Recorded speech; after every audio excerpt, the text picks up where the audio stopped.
se thi tu havale lung sunga pogi ching la ka se do ngampoi golin ne hethen pele chun lung sung ki panan diminte golin ne hethen pele chun lung sung ki panan diminte golin ka chan hi say lo win hele chun lung sung a pogi ching pat bang jangin te ho golin ka chan hi say lo win hele chun lung sung a pogi ching pat bang jangin te gang bang ka lung set ding pong te set leja tam la adeil henu golin ne hethem pehle chun lung sung ki panang diminte golin ne hethem pele chun lung sung ki panan diminte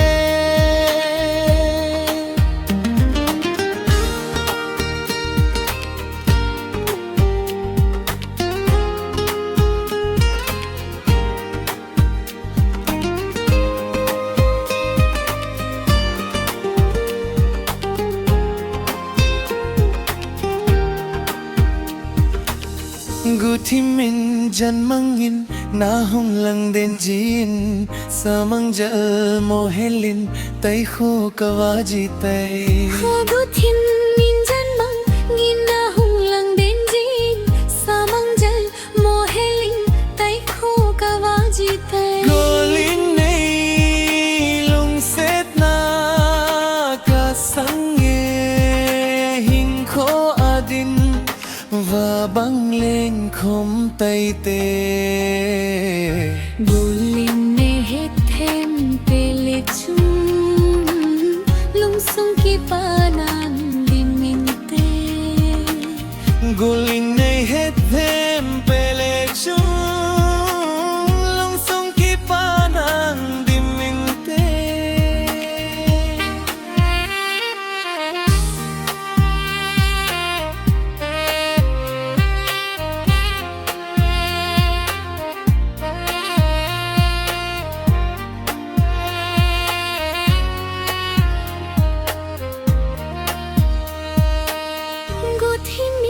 jan mangin na hung lang din jin samang jal mohelin tai kho kawaji o guthi min jan mangin na hung lang den jin samang jal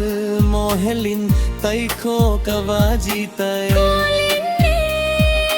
lung set na ka sange hing kho adin ba bang leng khom tai te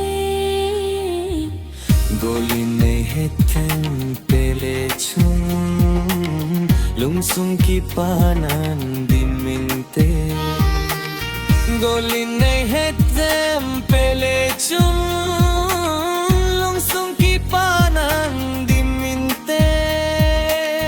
guthi malum se thi athwa havale lung sunga pogi ching la ka se do ngampo golin ne hethem perle chun lung sung ki panan diminte golin nei hethem pele chun